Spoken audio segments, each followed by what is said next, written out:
but we have Razak Seifala, Razak Seifala, Leah Brooke, and Sai Vu.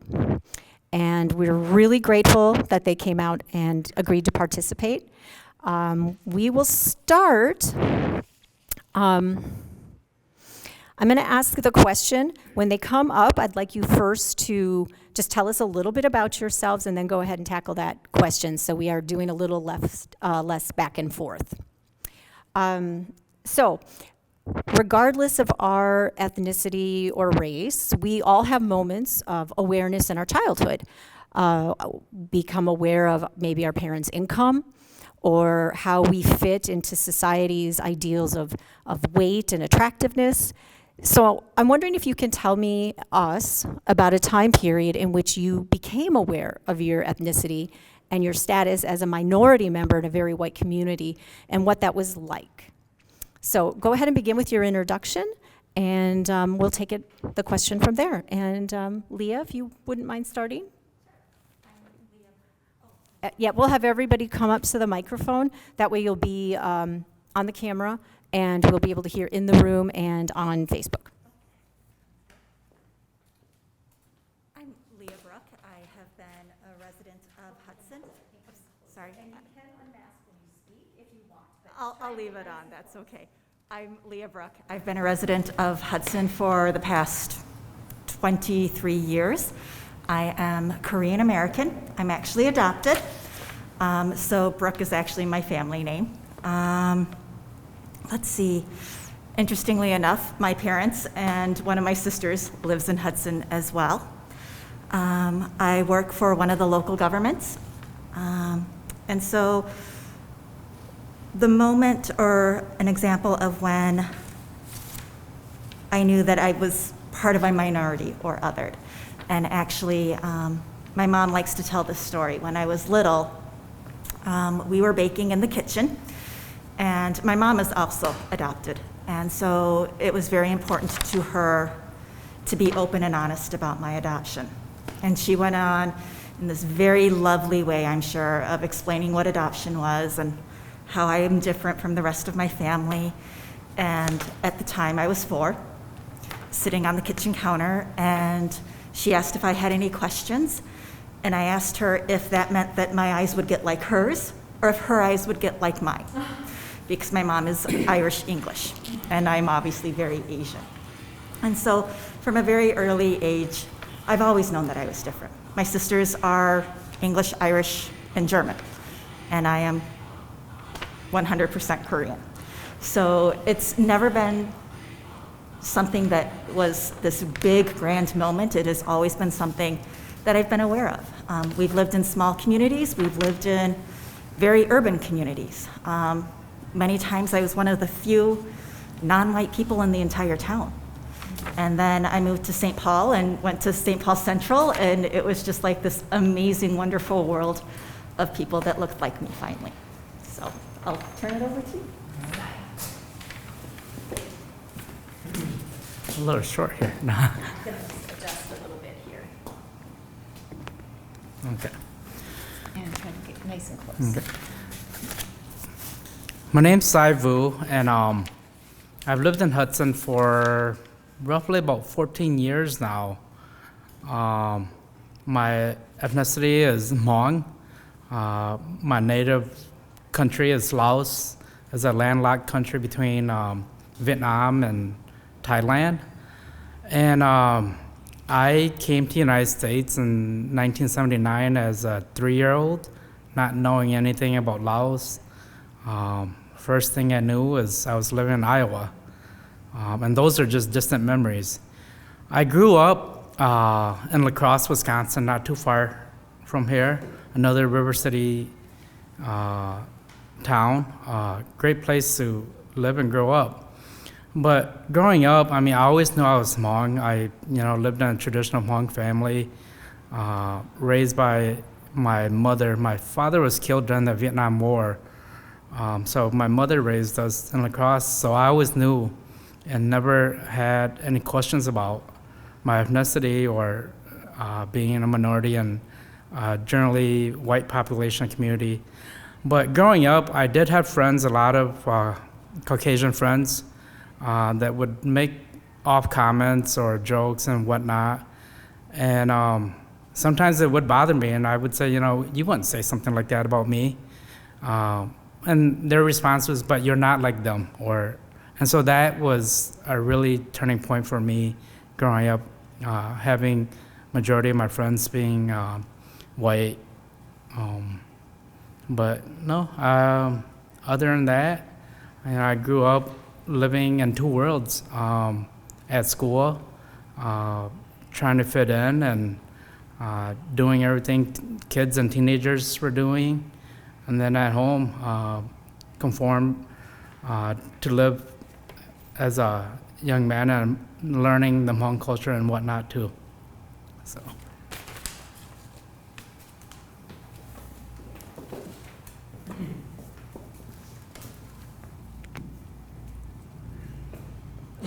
Hi, my name is Razak Seifala.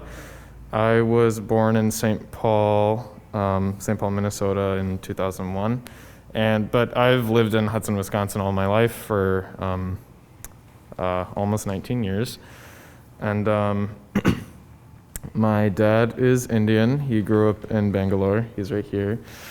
And my mom, who is in the back right there, is from mixed European descent, largely Dutch and Irish. So I largely consider myself like half Indian, half white. But I think I was largely aware of my ethnicity and the fact that I was different from a lot of people in Hudson, Wisconsin, from a pretty young age, because I knew that not every kid would find Amir Khan on their TV screen, or have elephants all around their house, or have a dad that looks like my dad.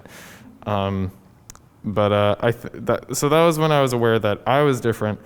But the time when I became aware that I was seen as a different person was around in middle school, when I think a lot of kids are able to receive and collect a lot more information and also make their own opinions about things.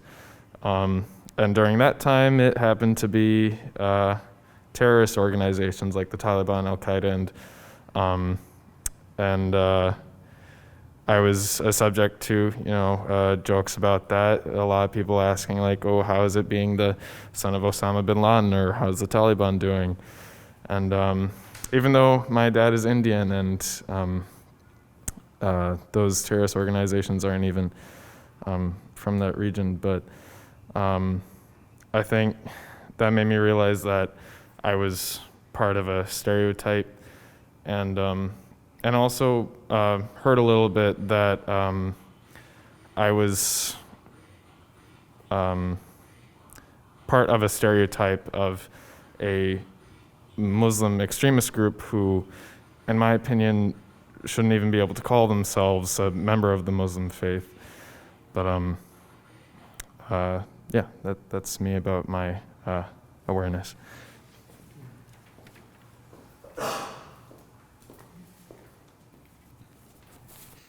And Aijaz is with us. This is Razak's dad.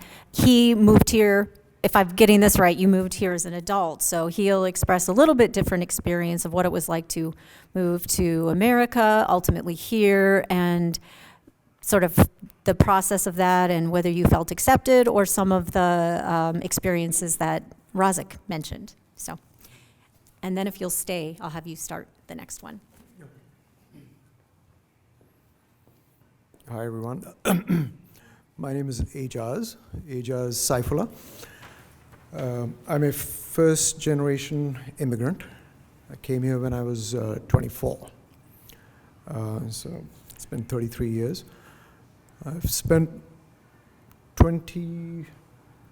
almost 20 years in Hudson. So, and it's been pretty good, actually. I've had, if I just have to sum it up,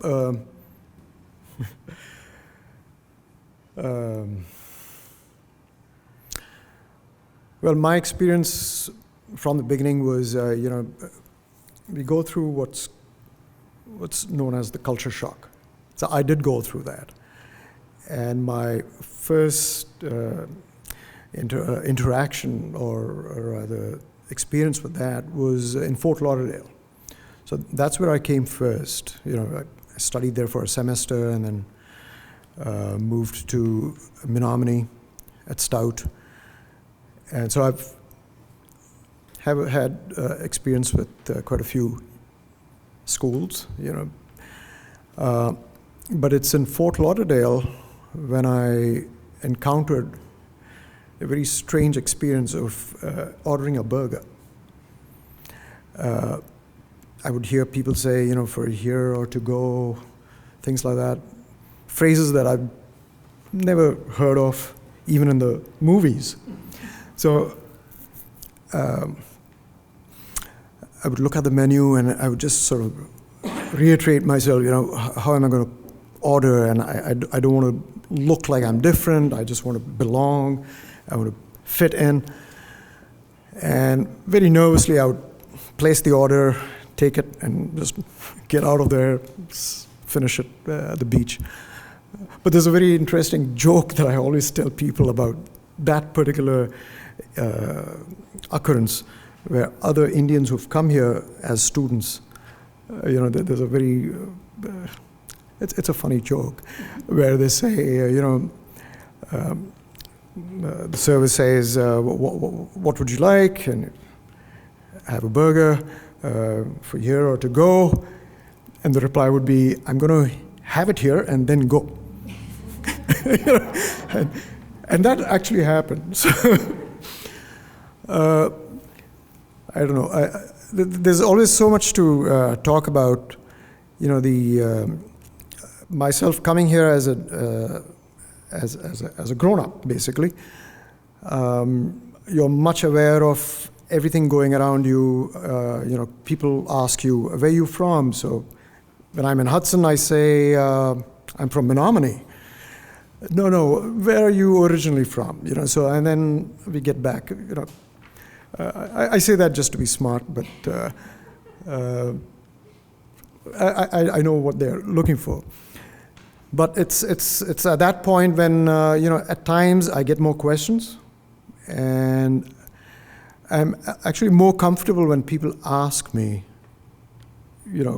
my experiences, or where were you born, or a little more details, rather than just say and then end of conversation.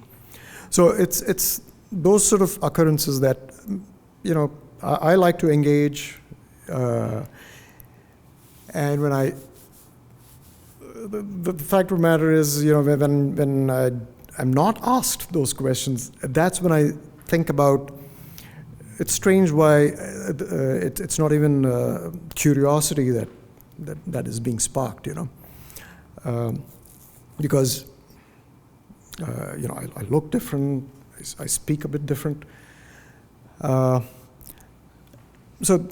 as far as I don't know if I'm addressing that question or I'm just rambling. As far as the awareness of my minority, I have to say I was sort of used to that aspect growing up in India as a Muslim, born in Karachi, Pakistan, which has, I have to say, it is, as an Indian, you just carry that. It's almost like carrying a burden, that I was born in Karachi, and kids, when I was in primary school and secondary school, they would say, how come you were born in Karachi? You're a spy, you're this and that, you're a Muslim. Because even though Muslims are a minority, we are almost 300 million people. But you grow up with that mentality that you are a minority, and people tease you about it, and you just grow up and get used to it. So when I came here, it didn't really, it wasn't a big deal about being minority, but there were just times when you're just made aware of, because how maybe people look at you or treat you a tiny bit different, and you're just hyper aware of those things. Like simple thing like, a checkout counter. And I don't know, I can't help myself but observe if there's that difference. And in most instances, I find a little difference, and that's what I'm most aware of. Otherwise, I'm just going about, raising my kids, with Michelle being there. I'm sort of, I'm a minority at home. So. Okay, thank you.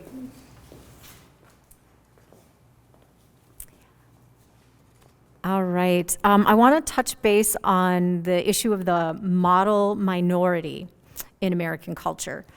And the whole assumption, of course, is that some groups are smarter and work harder than other groups, and therefore they're better contributors to our culture.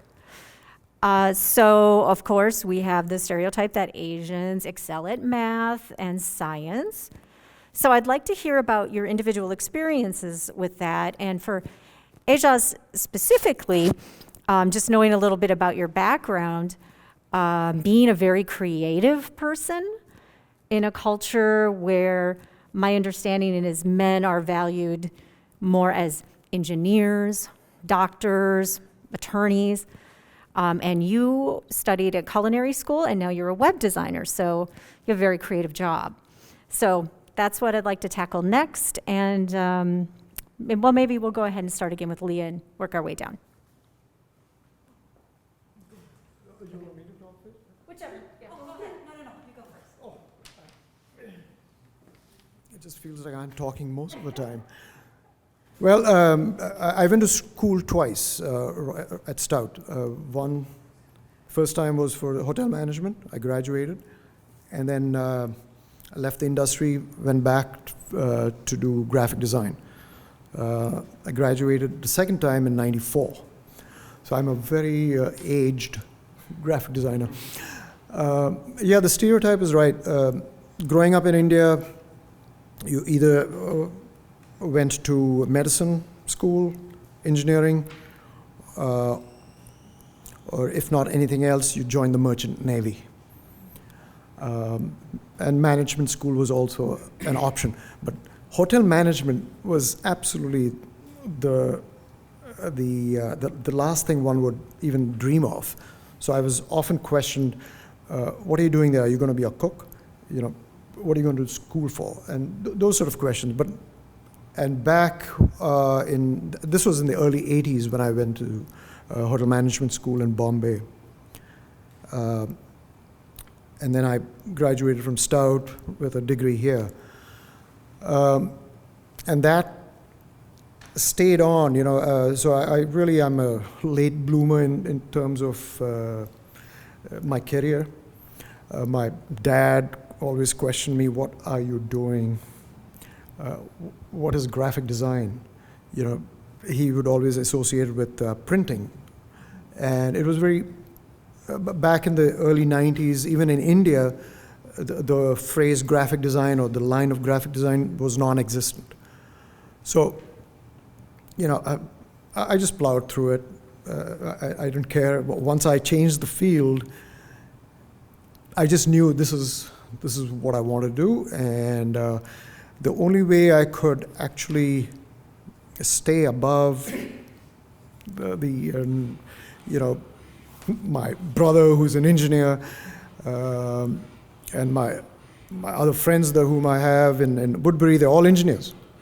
And I just had to do something different, but I had to do it well. And it was always in doubt that, even graphic design, you've got to know computers, so, will you be able to do it? But it was in the early 90s, and the internet hadn't, it was just taking shape. And it was, I did well in school. Right now I have my own design agency right here in Hudson. And I just love doing what I do. And I've tried to preach or pass on that idea to my kids about passion. There's nothing better you can do, but do things with passion. Money will follow, and choose a career of your liking. There's more than just engineering and being a doctor. Great professions, but you don't have to, follow the flock, basically. So that's my.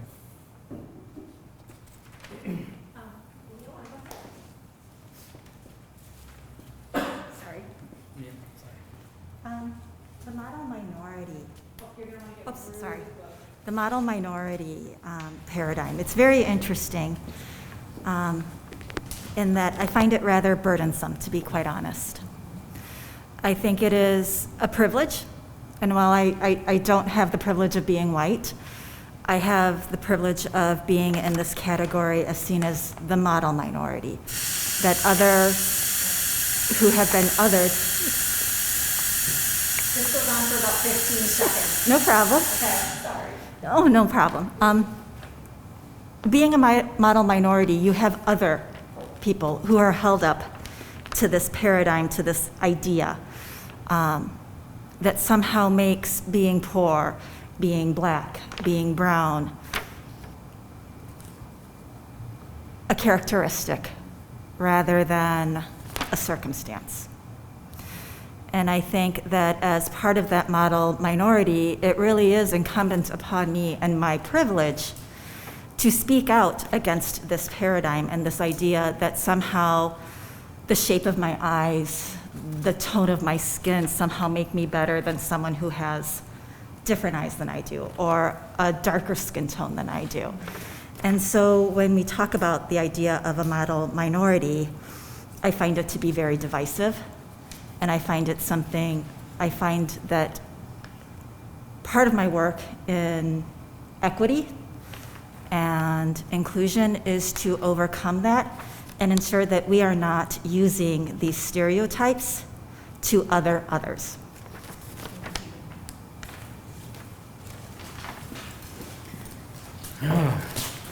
The model minority.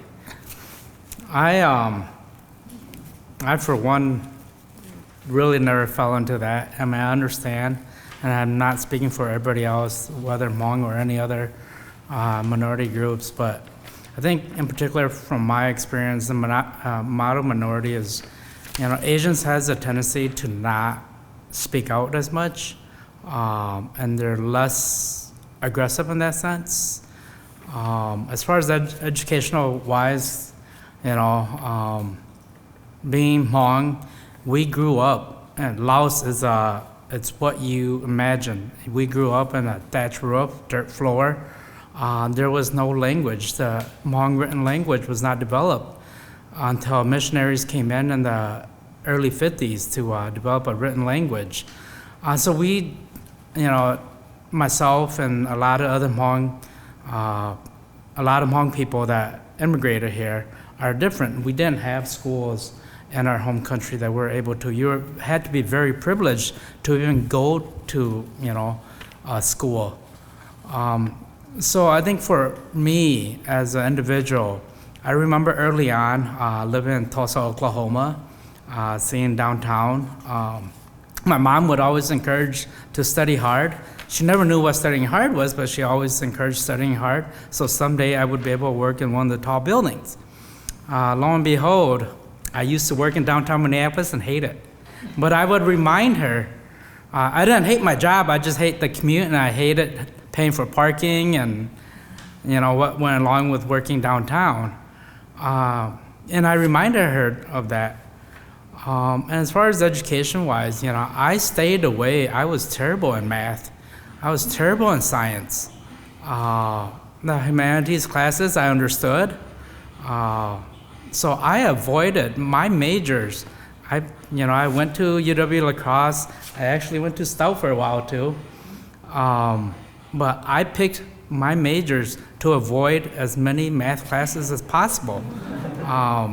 That was the one criteria. It didn't really matter what that major was, as long as it didn't have too much math. And I think, and that may be different from other Hmong kids, but coming from, my mother had no education at all. I went to daycare and a church. She went to learn ESL. Along the way, I surpassed her, and I was able to translate letters from schools and do parent-teacher conferences, translate for her. So, coming from a very primitive environment where there was no formal education or education at all, that model minority, I see it a little differently than maybe, some of the others that had different experiences. So.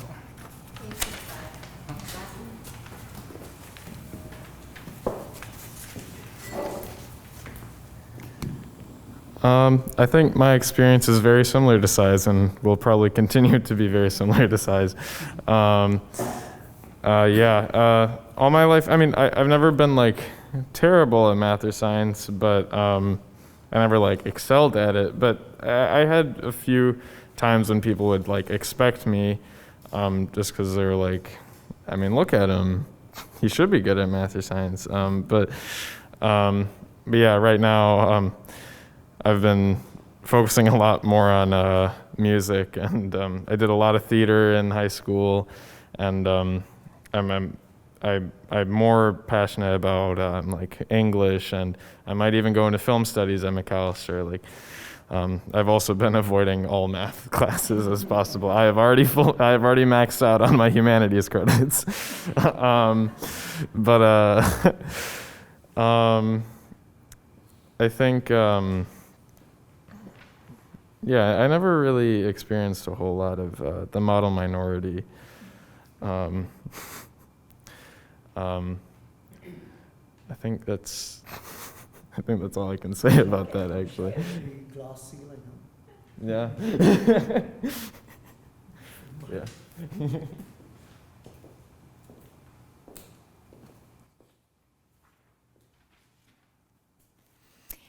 Your interim library director also avoided math and science in college, and my big math class that I took was called Great Ideas in Mathematics. Yeah, so that's how I managed to get through. Great ideas. Okay, so the next question. Are you able to genuinely connect with your culture in our region? And specifically, if you do have children, how do you help them experience the culture? And why don't we just go down the road? It makes it so much easier.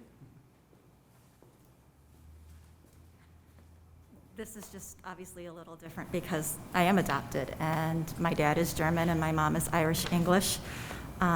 So my culture growing up was always their culture. And while they, gave me opportunities and offered me opportunities to connect with my Korean heritage, it really wasn't until I was an adult that I started understanding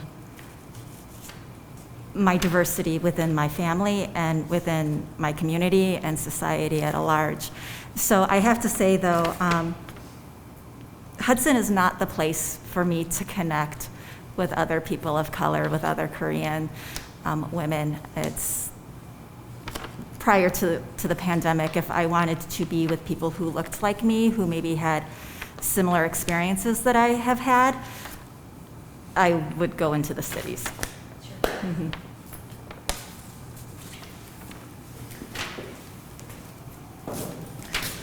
So the Hmong community is a very collective community. Early on, when we became refugees and resettled in the United States, Lutheran Social Services, Catholic Charities, and the different resettlement agencies tried to spread the Hmong community throughout the country, just to break that collectivity. But being how communal we are and how close-knit we are as a community and our relations, we eventually did a second migration, and that's why there's a huge population in Minnesota, California, Wisconsin, North Carolina. Like I said, I came to the United States in 1979, and I was in Des Moines, Iowa. and then moved down to Oklahoma. But I am able, growing up, I've always been around in the Hmong community in La Crosse. We had a pretty, big 1,500 size, community. So I was able to learn or see some of the cultural and religious practices. But it wasn't, and I didn't put too much attention because I was too busy being a teenager. But it wasn't until I was older and I started realizing how important some of these practices are. I started learning and listening, and with everything else in Hmong, for the most part, it's passed on from generation to generation because they may be another Hmong person with a different last name, and some of their practices, cultural or practices, may be a little different. And so everything's passed through lineage from one generation to another. And I started paying attention and learning, and now, I'm not an expert at it or anything, or I don't know great details about it, but I know the general dynamics of the cultural practices and what needs to be done and what is done correctly, whether it's a shaman ritual or a blessing ritual or wedding ceremony or a funeral. And today, I can be proud to say that I've learned to the point where I'm actually one of the advisors for the Hmong cultural of our Vu clan in Minnesota. So when we have weddings or funerals, I'm asked to go in and help figure out what needs to be done for those weddings or funerals. And the way I try to pass it on to my kids is I try to include them in the things that I do, whether it's at home. I try to explain to them, although they speak very little Hmong, they understand me. I explain to them why we're doing this, and it's for a blessing or for funeral purposes, why I'm constantly gone all the time on weekends for funerals. And I explain to them, it's because it's a larger part of our family and we need to support them, and this is what I need to do as my role in that family. So I think my kids are learning through, seeing me almost every weekend, going to funerals and going to wedding ceremonies or blessing ceremonies. And this year, like right now, in the Hmong community, it's the New Year right now. This past weekend was a New Year, and everybody had, for the most part, if you have not converted to Christianity, you have a blessing, the cleansing of your home, and a blessing that you would do for your home and your family. And so every year during this time, my kids now, they remember that usually end of October, beginning of November, it's always that time. And so they're slowly learning, and hopefully, if they choose to stick with it and practice and learn it, and that's fine. If they don't, that is also fine, because I understand that, it was hard for me to learn, and I knew how to speak Hmong. And it's going to be even a harder task for them to try to do some of the rituals, not being able to speak Hmong. And other than that, I have other family relatives here in Hudson, but for the most part, to connect with a greater Hmong community, I do travel into the Twin Cities.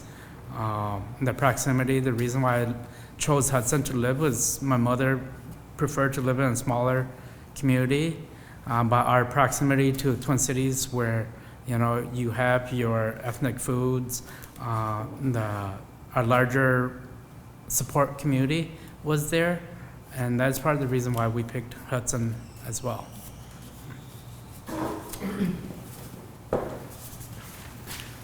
Well, it's music, food, and lots of Bollywood. That. That's what I try to subject my kids to.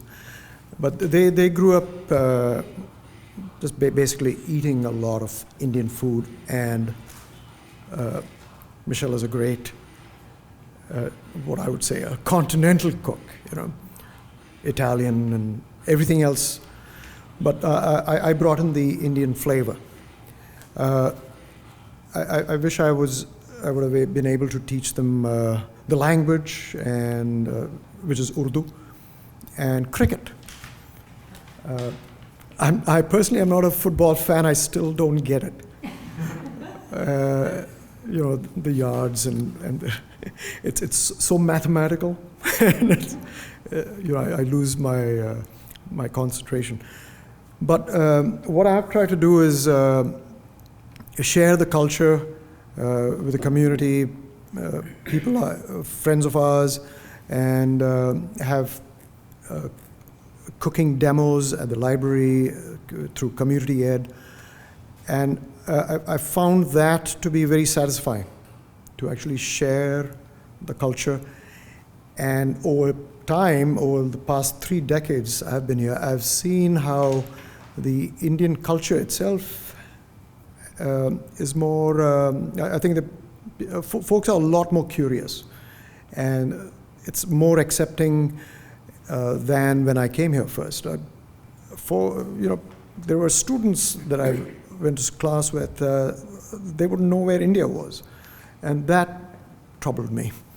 But I think there is plenty now.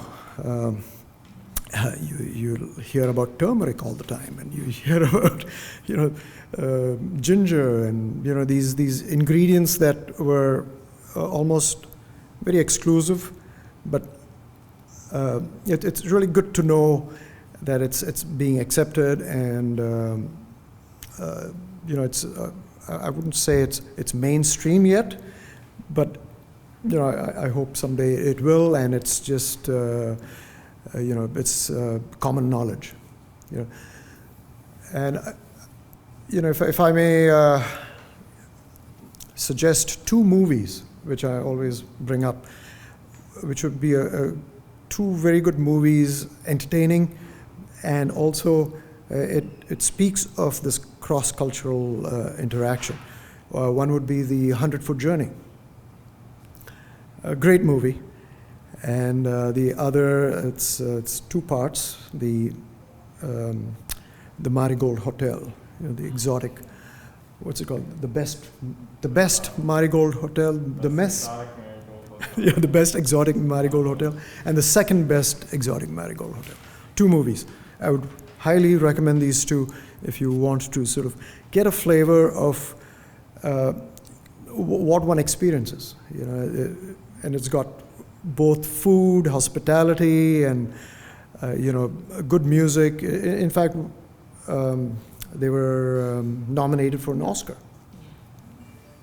So that's why I find it very. I've never really found myself alone,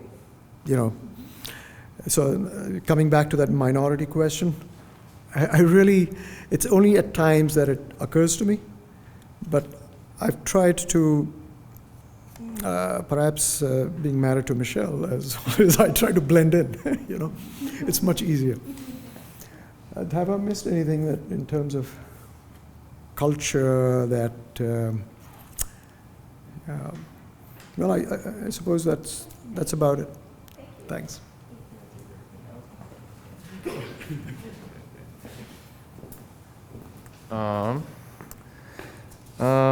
In Hudson specifically, I would say I don't feel really at all represented. I think it's really telling that at McAllister, where on a usual school year, the diversity is usually about 60% white and then 40% everything else.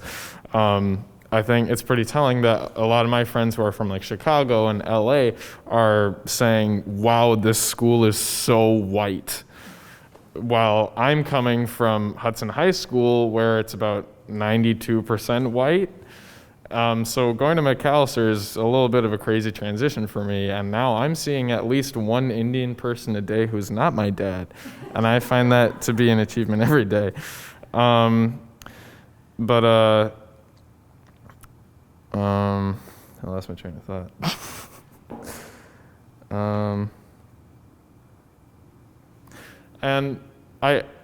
And one of the big reasons I don't feel very represented here because, well, I don't see a lot of people who look like me. And the only time when I can really like reliably remember that I am a Asian person of color is when I go to my house.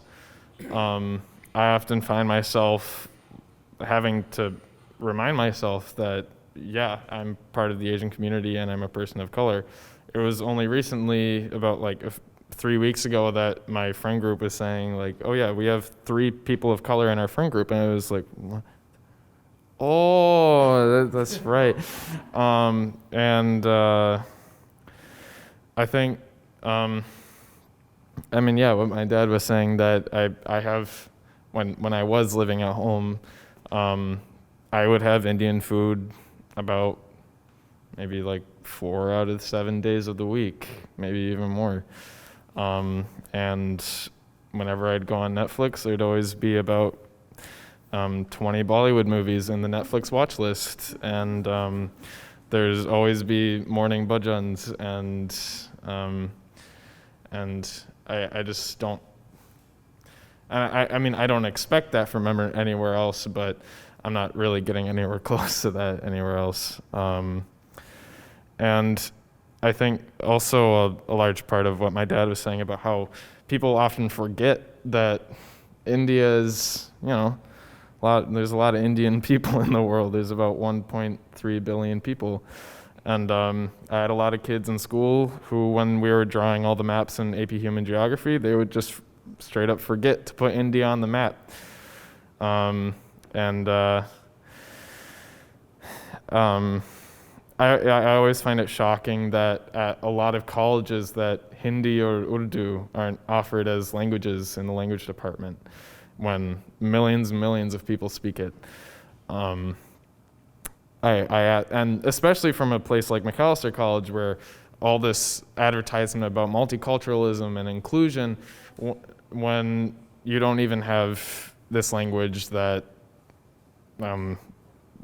millions and millions of people speak, but you also speak a vampire class. Like I find like I just don't understand how you couldn't muster that amount of representation.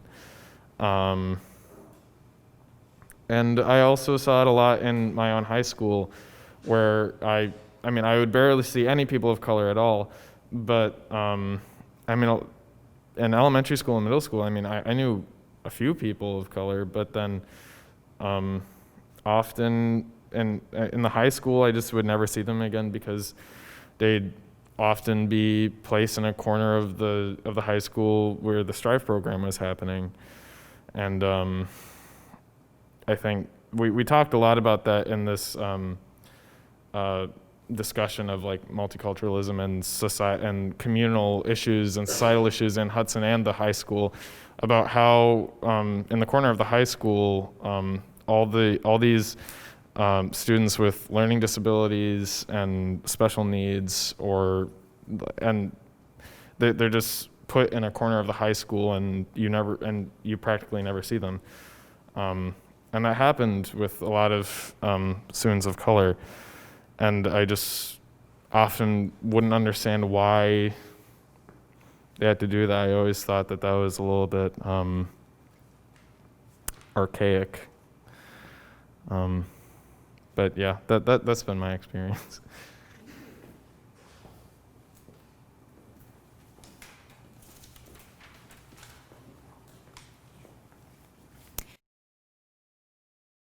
Michelle did 2 introduction to Indian food cooking programs at the library.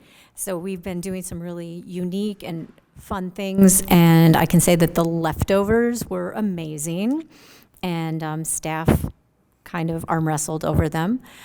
This spring, we also had planned, this last spring, introduction to Korean food and introduction to Ethiopian food. And those had to be canceled, but we are very excited for the return of normal life and the ability to be able to put those on.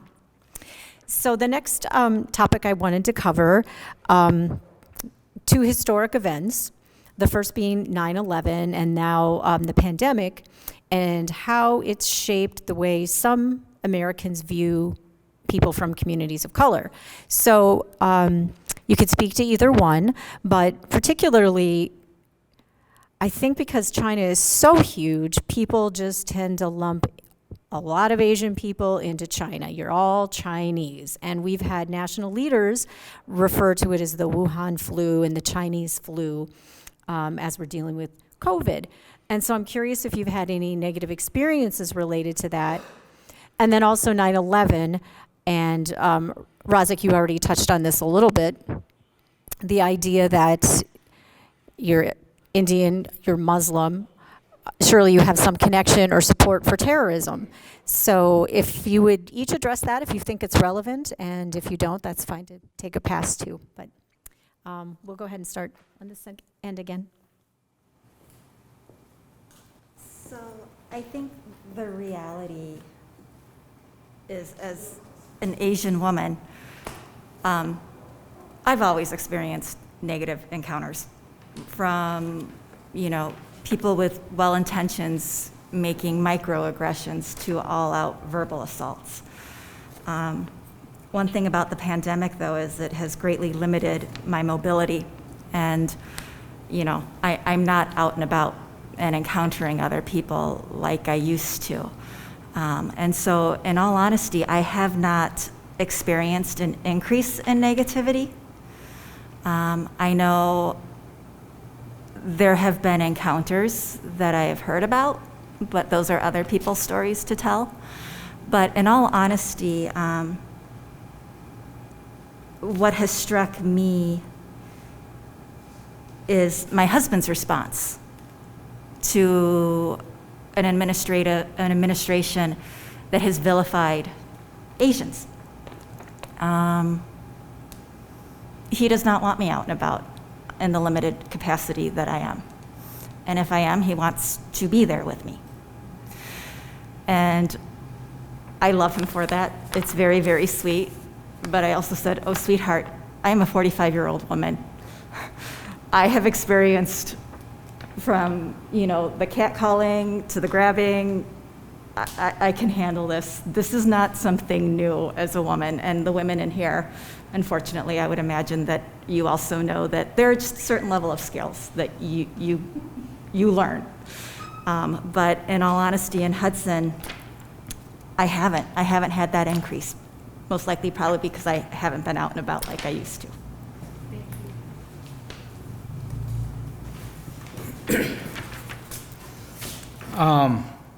With those two particular historical events and the pandemic that we're going through now, or we're in now, as far as 9/11, I personally, I've never had too much experience or any issues with that. And even now with COVID-19, me personally, not too much. I do hear, especially last year, I did have my kids, bring things up that were said to them at school and whatnot. And I think I've taught my kids well enough, we've taught our kids well enough where they can speak back. I tell my kids to speak back, and there's nothing wrong if somebody's calling you names and whatnot. And I'm probably not the typical parent where I give them, okay, if you need to fight back because someone is bullying you for this and that, do it and you won't be in trouble. I know my girls has, came home, and even my son, he doesn't talk about it as much, but my girls has, come home and say, they're saying this is the Chinese flu and it's because of you guys and whatnot. And I think they've learned, we've taught them well to not let that affect them and to speak back. And they say, we're not Chinese, and it's not, we've given the educational opportunity to understand that it's not a Chinese-made, pandemic or flu or whatnot, and to teach them what is actual being taught by the scientific world. So I've not had too much. I do my own experience though. Going to Target or County Market, I have a tendency to cough a lot, and I do find myself, having to be very careful about that. Just because, the unwanted backlash from it or the stares.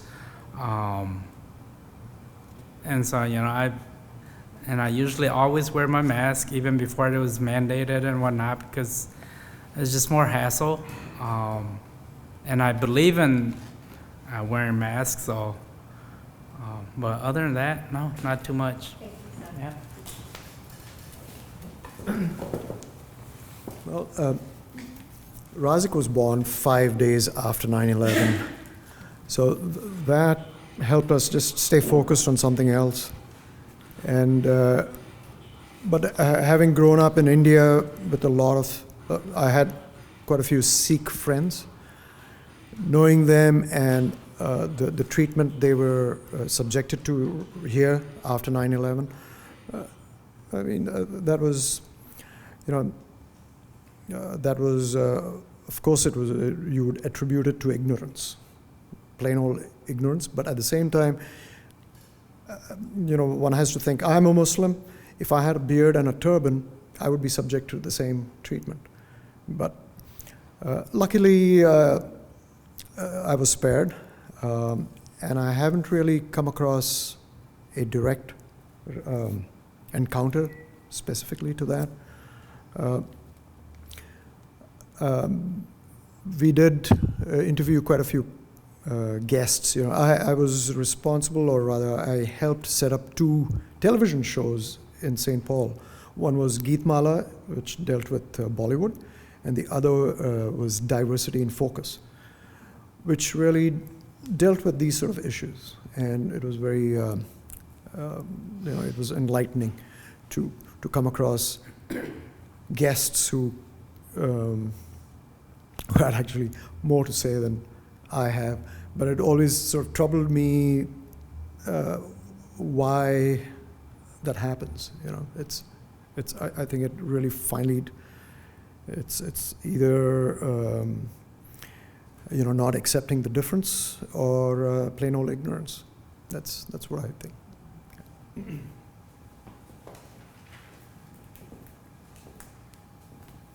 Yeah, it is largely ignorance. I also didn't really face a whole lot of it in middle school or high school. Whole lot of accusations or jokes, but they came along. Like I mentioned, people would ask me if, how is it losing your father, Osama bin Laden? Or like, when the Freedom Tower was erected, people asked, are you and your family gonna knock this one down too? And I honestly feel quite ashamed of myself not telling them that you guys are idiots. And like, I wish that I hadn't shrugged it off, and I wish that I had been a lot more vocal. And the amount of things that I know I could have said to them, but I held those back, and I don't really know why. But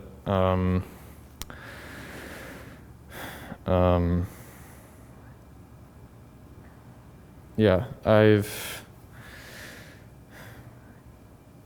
I faced a bit, but I since I didn't really live through 9/11, since I was still kind of brewing in the tum, I don't think I would have the same amount of experience as my father would, facing all those different types of stereotypes. But yeah.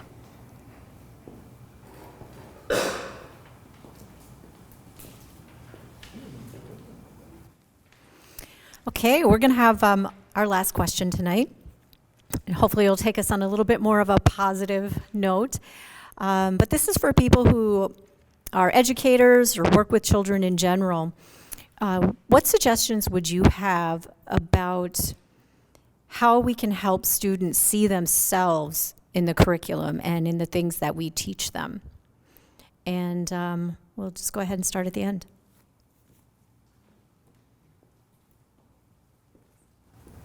Sorry, I still have not mastered wearing glasses and a mask without fogging up. In all honesty, I'm not a parent, so educating young children is a foreign concept to me. But I think on a systemic and an institutional level, I think it's really important that we start at the top down. And so when we have kind of that groundswell and this calling to be more inclusive, that our leadership in our school board, our school district, institutions of education, that they are on board and that they are reviewing their policies and their curriculum through a lens of equity. You had mentioned that you often saw children of color, children with special needs just kind of hidden away. And that's not okay. Everyone has worth. Everyone brings something different. And I think once we are able to understand as a collective of the importance of diversity and what it brings to the table, then we can actually start making strides. But I really feel that in order for educators to help children see themselves in their schools, there really needs to be that strong push from the leadership down, reviewing how the policies impact different populations. Whether it's about discipline or who buys the curriculum or what curriculum is bought. Who is the educator standing in front of the classroom? I think just as that systemic structural force, you have to take a look at what we have built and understand that unless we change what we've built, our outcomes aren't going to change.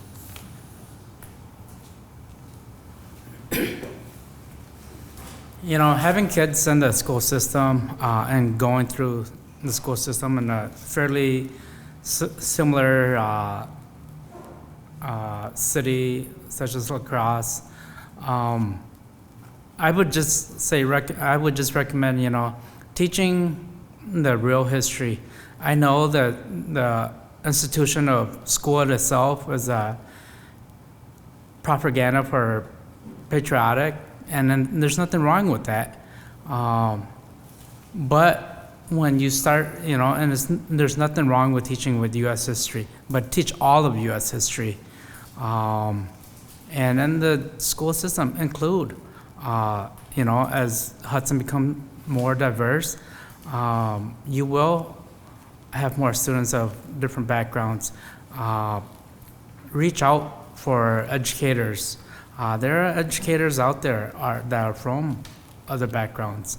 And one thing, as you know, someone who's gone through the school system, and I hate it, was you would get, you know, your desk you'll be put in alphabetical order, and a lot of the Hmong students would have last names that were ends with T's, V's, and Y's, and we would all be on one corner of the classroom. Like you kind of mentioned in your example, is a little different, but this is in the classroom. And, you know, definitely that was something my wife and I both kind of paid attention to when our kids started going to school, and we addressed it.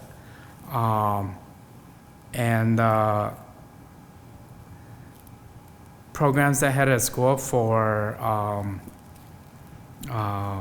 the immigration unit at Hudson Prairie, you know, just being mindful of the language and the literature.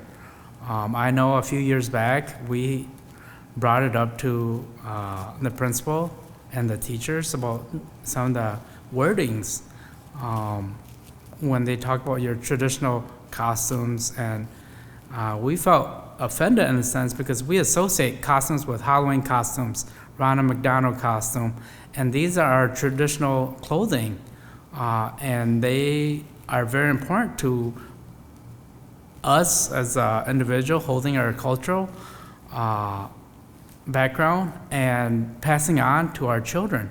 So we address that, and I think parents has to speak up, and teachers, definitely, throughout the school year, find time in your curriculum to implement diversity into it.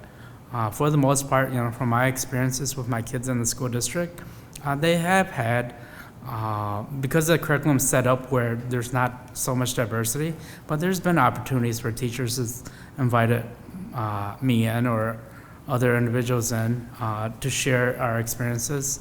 And you can definitely see from, my own kids and other Hmong kids in the classroom where finally, they're hearing something about them in the school. And that does make a huge difference in the eyes of the kids.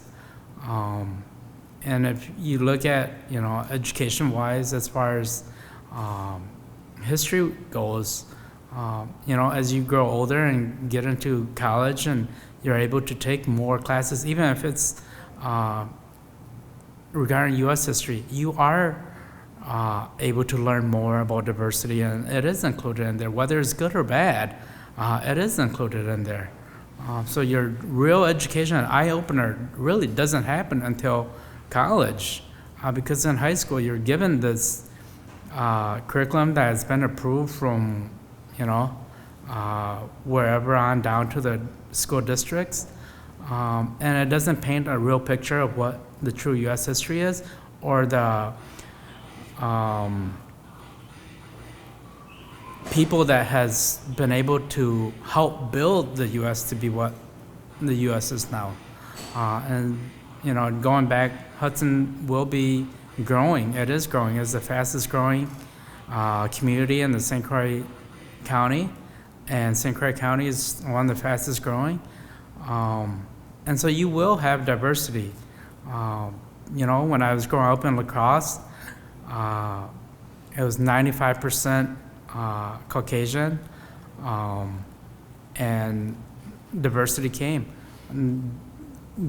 Our districts went through the same thing, but the biggest difference growing up and my remembering was school administrators put in the time to say, okay, this is going to be happening. Let's work together and find a middle ground where we can still meet the standards of the state, but at the same time have the inclusion and the diversity, because we have, a 5% Hmong community in our community. We need to educate not so much them, but the greater community of who they are. So I think that helped with, different community leaders being supportive of the drive for diversity and inclusion, and welcoming of other cultures. And so I definitely say, be out there, be a push for change, and be the force of change yourself. So.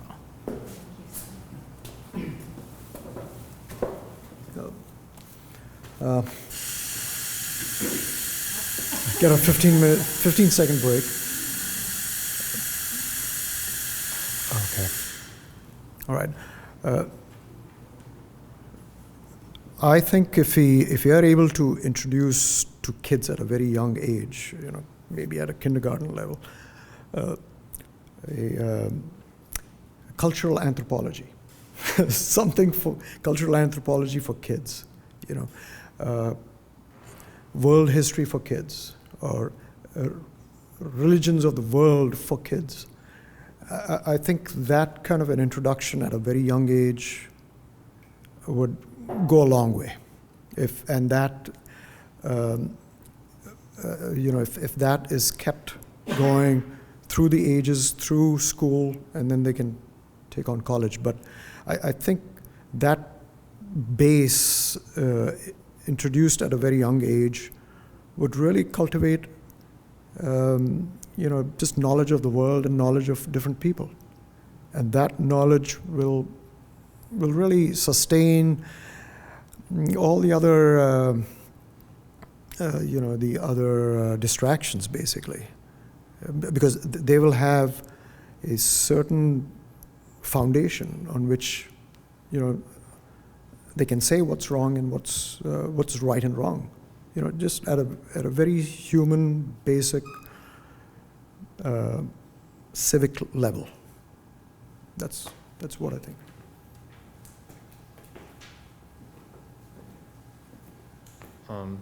I think myself and a lot of other people think that travel is probably one of the best educations that you can ever receive, but sadly, travel is an immense privilege that way too many people can actually experience.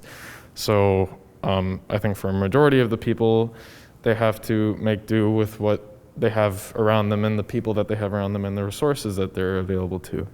But then that also means that in the United States, it needs to become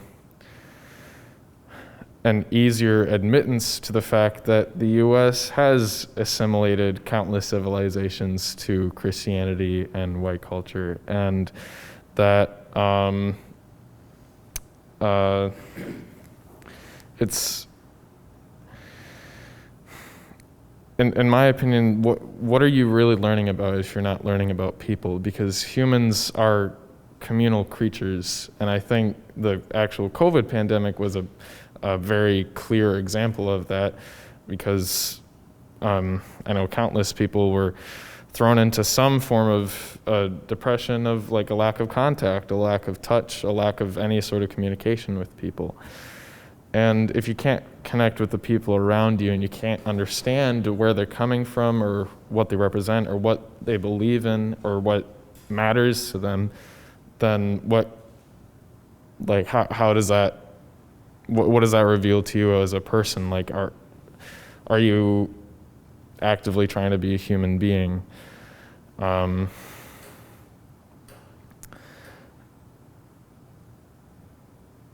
just think that specifically in what my experience in the Hudson High School, there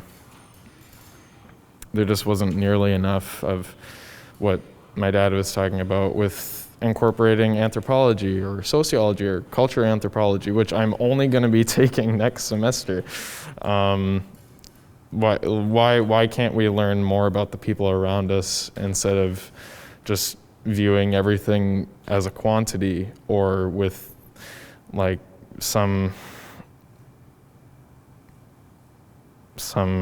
redundant US document of from some DBQ or LEQ from AP US history?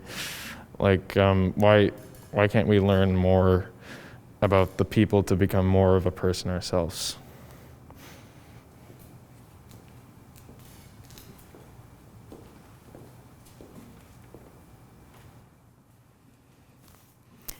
Thanks, Razak. That was a really nice way to end up. I appreciate that. Thanks to you, Aijaz, Sai, and Leah for joining us, sharing your experiences and your time. We really appreciate it. Thanks also for everybody who came, people in the cyber world, and make sure you tell your friends this video will be up for a while on our Facebook page so it can be watched in the future. And also thanks to Hop and Barrel for hosting us again. They are just wonderful community members, and we're really lucky to have them. So have a nice night, everyone.